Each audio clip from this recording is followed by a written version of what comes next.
सोचो, प्रकाश की किरण के साथ रेस लगाना। ये विचार कितना रोमांचक है ना?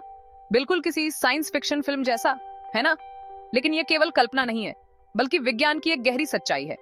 लेकिन दोस्तों, भौतिक विज्ञान के नियमों के हिसाब से ऐसा करना असंभव माना जाता है। आइंस्टाइन के सिद्धांतों ने हमें यह समझने में मदद की है, और ये सब अल्बर्ट आइंस्टाइन के महान सिद्धांत थ्योरी ऑफ रिलेटिविटी की वजह से। आइंस्टाइन ने हमें एक नई दृष्टि दी। यह सिद्धांत आधुनिक भौतिकी की आधारशिला है, जिसने अंतरिक्ष, समय, गुरुत्वाकर्षण और ब्रह्मांड के बारे में हमारी समझ को ही बदल दिया। यह सिद्धांत हमारे सोचने के तरीके को बदल देता है। 1905 में प्रस्तुत आइंस्टाइन के सिद्धांत ने ब्रह्मांड के बारे में हमारी समझ में क्रांति ला दी। यह एक ऐतिहासिक मोड़ था। इसमें बताया गया है कि प्रकाश की गति लगभग 299,792 किलोमीटर प्रति सेकंड सभी प्रेक्षकों के लिए समान होती है, चाहे उनकी खुद की गति कुछ भी हो। यह एक अद्भुत तथ्य है। यह सरल सी बात बहुत महत्वपूर्ण है, क्योंकि यह एक ऐसी ब्रह्मांडीय गति सीमा निर्धारित करती है जिसे द्रव्यमान वाला कोई भी पदार्थ कभी पार नहीं कर सकता। यह हमारे ब्रह्मांड की संरचना को परिभाषित करता है। रिलेटिविटी का सिद्धांत सिर्फ किताबों तक ही सीमित नहीं है। इसके प्रयोग हमारे दैनिक जीवन को भी प्रभावित करते हैं। यह हमारे चारों ओर है। उदाहरण के लिए ग्लोबल पोजिशनिंग सिस्टम यानी जीपीएस, जो हमारे फोन और गाड़ियों को रास्ता दिखाता है, सटीक लोकेशन डेटा देने के लिए रिलेटिविटी के सिद्धांतों पर निर्भर करता है। यह हमारे जीवन को आसान बनाता है। अगर आइंस्टाइन के सिद्धांत द्वारा बताए गए टाइम डायलेशन को ध्यान में न रखा जाए, तो जीपीएस काफी गलत लोकेशन बताएगा। यह सिद्धांत हमारे समय और स्थान की धारणा को बदल देता है।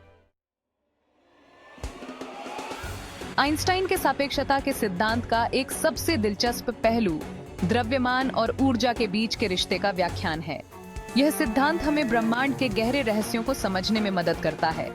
उनका प्रसिद्ध समीकरण E/mc2, जहां E ऊर्जा है, m द्रव्यमान है और c प्रकाश की गति है, यह समीकरण विज्ञान की दुनिया में क्रांति लाने वाला साबित हुआ।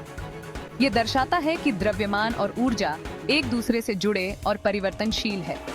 ये समझना महत्वपूर्ण है कि यह समीकरण केवल सैद्धांतिक नहीं है, बल्कि इसके व्यावहारिक अनुप्रयोग भी हैं। यह समीकरण यह भी बताता है कि जैसे जैसे कोई वस्तु प्रकाश की गति के करीब पहुंचती है, उसका द्रव्यमान अनंत रूप से बढ़ता जाता है। यह एक अद्वितीय और महत्वपूर्ण खोज है। द्रव्यमान में यह वृद्धि प्रकाश की गति तक पहुंचने में एक बड़ी बाधा है। ये बाधा हमें यह समझने में मदद करती है कि क्यों प्रकाश की गति को पार करना असंभव है। जैसे जैसे कोई वस्तु गति बढ़ाती है और प्रकाश की गति के करीब पहुंचती है, उसका द्रव्यमान तेजी से बढ़ता जाता है।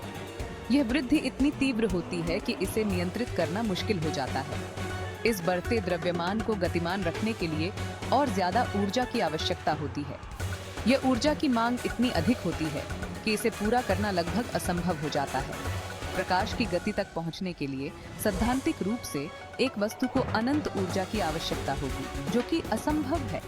यह हमें यह समझने में मदद करता है कि क्यों हम प्रकाश की गति को पार नहीं कर सकते। बढ़ते द्रव्यमान का यह सिद्धांत सिर्फ एक सैद्धांतिक कौतूहल नहीं है। यह हमारे वैज्ञानिक अनुसंधान और प्रयोगों में भी देखा गया है। वैज्ञानिकों ने पार्टिकल एक्सेलरेटर में इस घटना को देखा है, जहां सूक्ष्म कणों को प्रकाश की गति के करीब तक त्वरित किया जाता है। यह प्रयोग हमारे सिद्धांतों की पुष्टि करते हैं। जैसे जैसे ये कण प्रकाश की गति के करीब पहुंचते हैं, उनका द्रव्यमान बढ़ जाता है, जो आइंस्टाइन के सिद्धांतों की पुष्टि करता है। यह हमें यह समझने में मदद करता है कि हमारे सिद्धांत कितने सटीक और महत्वपूर्ण हैं। प्रकाश की गति के करीब पहुंचने का सबसे अचंभित करने वाला नतीजा शायद टाइम डायलेशन ही है। यह एक ऐसा प्रभाव है जो हमारी समझ को चुनौती देता है। आइंस्टाइन के सापेक्षता के सिद्धांत द्वारा भविष्यवाणी की गई टाइम डायलेशन यह बताती है कि समय निरपेक्ष नहीं है, बल्कि यह देखने वाले के सापेक्ष है। इसका मतलब है कि समय की गति वस्तु की गति पर निर्भर करती है। सरल शब्दों में, गतिमान वस्तु के लिए समय धीमा हो जाता है, जबकि स्थिर प्रेक्षक के लिए समय सामान्य गति से चलता है। यह प्रभाव जितनी तेज गति से वस्तु चलती है, उतना ही अधिक स्पष्ट होता है। कल्पना कीजिए कि दो घड़ियां एक साथ सेट हैं, एक पृथ्वी पर है और दूसरी प्रकाश की गति के निकट गति कर रही है। यह एक अद्भुत प्रयोग है जो समय की प्रकृति को उजागर करता है। टाइम डायलेशन के अनुसार तेज गति से चलने वाली घड़ी पृथ्वी वाली घड़ी से धीमी गति से चलेगी। यह अंतर इतना सूक्ष्म हो सकता है कि इसे मापने के लिए अत्यधिक सटीक उपकरणों की आवश्यकता होती है। समय के इस अंतर को, जो बड़ा ही अजीब लगता है, परमाणु घड़ियों का उपयोग करके प्रयोगात्मक रूप से सिद्ध किया जा चुका है।